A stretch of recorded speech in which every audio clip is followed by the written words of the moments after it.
Numbering डली हुई है। और वो पता है क्या करते हैं कि पेपर में पहले निशान लगा लो, कोई दिक्कत नहीं, आपका ही पेपर है। लेकिन आप क्या भरते हो, अच्छा पहले से शुरू कर दिया, ए बी सी डी, पता लगा तीसरा छूट गया, बी सी डी ऐसा क्रम चल रहा है, पूरी ओएमआर सीट गलत है। एक बहुत बड़ा जो मैं आपको समस्या का वो बताता हूं कि ओएमआर सीट में अभी 48 लाख बच्चे इस परीक्षा में बैठने वाले हैं, हर शिफ्ट में 12 लाख बच्चे बैठेंगे। ओएमआर सीट में मैं आपको खुद लिख के दे सकता हूँ इस बात को कि ये जो 40 से ऊपर के 8 लाख कुछ दिख रहे हैं ना, ये ओएमआर सीट ही गलत भर देंगे। और इनमें से मैं ये नहीं कहता कि ये सारे सेलेक्ट नहीं होंगे, 8 लाख में से ऐसा भी हो सकता है कि इनमें भी 1000-2000 ऐसे हों जो सेलेक्ट भी हो जाएं, वो लोग भी गलत भर देंगे,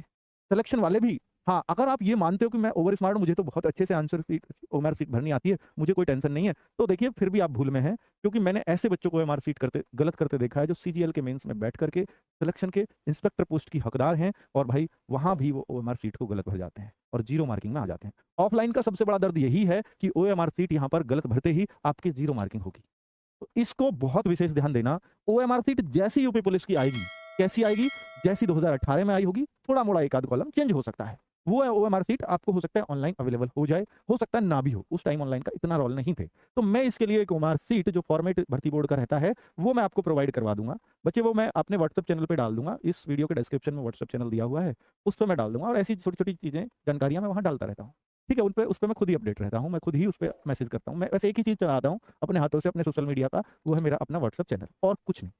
ठीक है, चलिए, तो ओएमआर सीट भरने की प्रैक्टिस अवश्य कर लें, अगर नहीं करी है तो प्लीज कर लें, वरना चाहे हर एक बच्चा जो 48 लाख के 48 लाख बैठेंगे, अगर नहीं करेंगे तो दिक्कत हो सकती है आपको। ठीक है, कुछ भी नया कॉलम अगर आप ये सोचते हैं कि आपका कक्ष निरीक्षक बता देगा और कक्ष निरीक्षक से हम पूछ लेंगे, तो वो बिल्कुल उसको गाइडलाइन होती है कि आप बच्चों की ऐसे हेल्प कर दीजिए अगर उनको नहीं पता है, पर कक्ष निरीक्षक हेल्प नहीं कर पाता। कई बार तो वो ऐसा भी देखा है कि गलत गाइड कर देता है बच्चों को, उसको खुद जानकारी नहीं होती, वो खुद समझदार हो इस बात का पक्का नहीं है, और इतनी जगह सेंटर्स गए हैं तो हर जगह कक्ष निरीक्षक अच्छे नहीं मिलेंगे आपको, ये श्योर है। तो बच्चे, आपको मैं ये सलाह देता हूं, ओएमआर सीट को बिल्कुल सावधानी पूर्वक 2 मॉक टेस्ट, कम से कम 2 मॉक टेस्ट उस ओएमआर सीट पर जब आपका एडमिट कार्ड आ जाए, उस एडमिट कार्ड से पूरी एंट्री भर करके चेक कर लीजिएगा।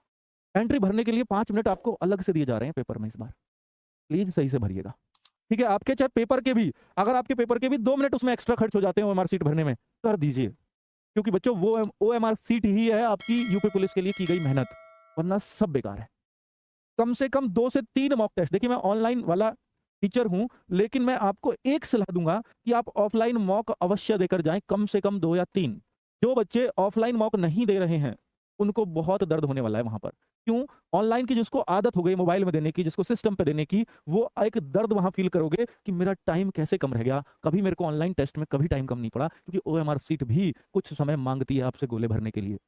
और गोले अगर नहीं भरे हैं ना यहाँ, तो फिर दिक्कत वहां आनी तय है। और कई बार तो बच्चों ऐसा हो जाता है, बच्चे ऐसी ऐसी टेक्निक आजमाते हैं कि 1 से लेकर के 10 तक ऐसे नंबरिंग डली हुई है, और वो पता है क्या करते हैं कि पेपर में पहले निशान लगा लो, कोई दिक्कत नहीं, आपका ही पेपर है। लेकिन आप क्या भरते हो, अच्छा पहले से शुरू कर दिया, ए बी सी डी, पता लगा तीसरा छूट गया, बी सी डी ऐसा क्रम चल रहा है, पूरी ओएमआर सीट गलत है। एक बार गलत भरने के बाद ओएमआर में सब, दूसरा नुकसान सुन लो, एक तो आपकी जीरो मार्किंग में चली जाएगी, एक एंट्री गलत होती है। ऑफलाइन का दूसरा नुकसान, एक पहला नुकसान हो गया कि जीरो मार्किंग, बहुत सारे बच्चे 8 लाख में, इतना कह रहा हूं तब भी 8 लाख कॉपियां गलत है, आपको मैं दिखवाऊंगा न्यूज़पेपर में आई हुई ये बात। ठीक है, इतना समझाने के बाद भी दूसरी सबसे बड़ी गलती ये होगी कि अगर आपने एक बार कोई उत्तर भर दिया, आप उसको चेंज नहीं कर सकते। हाँ, गलत है तो गलत है, क्योंकि पेन से आपको भरना है, कच्ची पेंसिल से तो नहीं भर सकते। तो जब आप पेन से भरेंगे और अगर कोई भी सीरीज आपकी गलत हो गई, तो प्लीज इसको ऐसे भरिएगा, देख करके मैं तरीका बताता हूं कि पहले का पहला भर दीजिए, दूसरे का बी, तीसरे का सी, हर बार पेपर की तरफ झांकिए और पेपर की तरफ भरते रहिए। बेस्ट तरीका ये होता है, कई सारे बच्चे होते हैं पहले पूरा पेपर सॉल्व कर लेंगे और फिर बाद में आंसर शीट भरेंगे लास्ट के 10-15 मिनट में। ऐसा मत करिए, अच्छी प्रैक्टिस नहीं है। बच्चों का अपना अपना तरीका है, हालांकि पहले जीएस कर ली तो जीएस के भर दीजिए, हिंदी का कर ली फिर हिंदी के भर दीजिए, तो ये एक अच्छा तरीका ये माना जाता है। दूसरा अच्छा तरीका होता है कि आप जो पहला पेज आपने पूरा सॉल्व कर लिया पेपर का, उसमें अगर आपके 4-5 क्वेश्चंस हैं तो उन पांचों क्वेश्चंस को साथ के साथ भर दीजिए। तो बेस्ट तरीका तो ये है, जिसको मैं भी, क्योंकि जब हम भी टेस्ट देते थे तो हम ऑफलाइन ही टेस्ट देते थे, सीधी सी बात है, उस टाइम ऑनलाइन नहीं होते थे, तो ओएमआर बेस्ड दिए जैसे ही आपका पेपर है, तो वहां हम लोग भी इसी टेक्निक को आजमाते थे। मैं जो अपना करता था, भाई पहला जो पेपर पे जितने प्रश्न हैं उतने ही मैं भरूंगा, फिर दूसरे पेज को पलटूंगा ताकि मुझे बाद में पेज ना पलटना पड़े, दूसरा जो पेज है फिर मैं उस पर जितने प्रश्न हैं उनको भर दूंगा, पहले पूरा पेज हल कर लो फिर उसके बाद जो प्रश्न भर दो। ठीक है, कई सारे बच्चे साथ के साथ लगाते रहते हैं, वो अच्छी प्रैक्टिस नहीं, उसमें आपके कुछ टाइम ज्यादा जाएगा। अगर आप एक पहले का उत्तर मिल गया साथ के साथ आंसर शीट में भर रहे हैं ओएमआर शीट में, तो वो भी अच्छी प्रैक्टिस नहीं है। ठीक है, तो 2 से 3 ऑफलाइन मॉक